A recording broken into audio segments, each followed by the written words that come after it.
Cricket ಲೋಕದಲ್ಲಿ ಅವಕಾಶ ಸಿಗುವುದು ದೊಡ್ಡ ವಿಷಯ, ಆದರೆ ಸಿಕ್ಕ ಅವಕಾಶವನ್ನು ಬಳಸಿಕೊಳ್ಳುವುದು ಇನ್ನೂ ದೊಡ್ಡ ವಿಷಯ.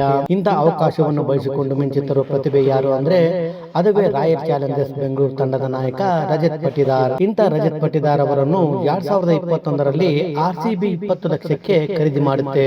ಆದರೆ ಆ ವರ್ಷ ರಜತ್ ಪಟಿದಾರ್ ಅವರಿಗೆ ಒಂದು ಅವಕಾಶ ಸಿಗದೆ ಬೆಂಚ್ ಕಾಯಬೇಕಾಗುತ್ತದೆ.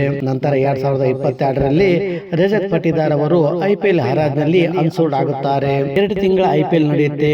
ಮಗ ಅನ್ಸೋಲ್ಡ್ ಆಗಿರುತ್ತಾನೆ, ಇನ್ನೇನು 2 ತಿಂಗಳು ಯಾವುದೇ ಕ್ರಿಕೆಟ್ ಇರುವುದಿಲ್ಲ ಎಂದು ರಜತ್ ತಂದೆ ಅವರಿಗೆ ಮದುವೆ ಫಿಕ್ಸ್ ಮಾಡಿರುತ್ತಾರೆ. ಆದರೆ ರಜತ್ ಅವರ ಹಣೆ ಮೇಲೆ ಬರೆದಿದ್ದೇ ಬೇರೆ.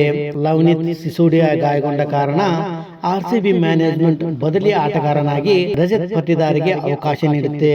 ಸಿಕ್ಕಿದ ಅವಕಾಶವನ್ನು ಉಪಯೋಗಿಸಿಕೊಳ್ಳಬೇಕೆಂದು ರಜತ್ ಪಟಿದಾರ್ ಫಿಕ್ಸ್ ಆಗಿದ್ದ ಮದುವೆಯನ್ನೇ ಮುಂದೂಡಿ IPL ನಲ್ಲಿ ಭಾಗವಹಿಸುತ್ತಾರೆ. 2022ರಲ್ಲಿ ಉತ್ತಮ ಪ್ರದರ್ಶನ ನೀಡುತ್ತಾರೆ. ಅಲ್ಲದೆ ಪ್ಲೇ ಆಫ್ ನಲ್ಲಿ ಸೆಂಚುರಿಯನ್ನು ಸಹ ಬಾರಿಸುತ್ತಾರೆ. ಇಂಥ ರಜತ್ ಪಟಿದಾರ್ ಇಂಜುರಿ ಸಮಸ್ಯೆಯಿಂದ 2023ರ IPL ನಲ್ಲಿ ಭಾಗವಹಿಸಲು ಆಗುವುದಿಲ್ಲ. ನಂತರ 2024ರಲ್ಲಿ ಮತ್ತೆ RCB ಪರ ಉತ್ತಮ ಪ್ರದರ್ಶನ ನೀಡುತ್ತಾರೆ. ಇವರ ಆಟ ಹಾಗೂ ತಾಳ್ಮೆ ಮತ್ತು ನಾಯಕತ್ವದ ಗುಣಗಳನ್ನು ಗಮನಿಸಿ RCB ಮ್ಯಾನೇಜ್ಮೆಂಟ್ 2025ರ IPL ನಲ್ಲಿ ರಜತ್ ಪಟಿದಾರ್ ಅವರಿಗೆ RCB ತಂಡದ ನೂತನ ನಾಯಕನನ್ನಾಗಿ ಮಾಡುತ್ತದೆ. ನಂತರ ಆಗಿದ್ದೇ ಇತಿಹಾಸ. ಹೌದು, 17 ವರ್ಷಗಳ ನಂತರ ರಜತ್ ಪಟಿದಾರ್ ಅವರ ನಾಯಕತ್ವದಲ್ಲಿ ರಾಯಲ್ ಚಾಲೆಂಜರ್ಸ್ ಬೆಂಗಳೂರು ತಂಡ ತನ್ನ ಮೊದಲ IPL ಕಪ್ ಅನ್ನು ಗೆದ್ದು ಬೀಗಿತು.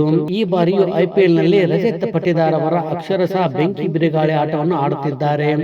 ಪವರ್ ಪ್ಲೇ ನಲ್ಲಿ ಅಬ್ಬರದ ಬ್ಯಾಟಿಂಗ್ ಮಾಡುವುದು ಸುಲಭ, ಆದರೆ ಮಿಡಿಲ್ ಆರ್ಡರ್ ನಲ್ಲಿ ಬಂದು ಸ್ಫೋಟಕ ಬ್ಯಾಟಿಂಗ್ ಮಾಡುವುದು ಅದ್ಭುತವೇ ಸರಿ.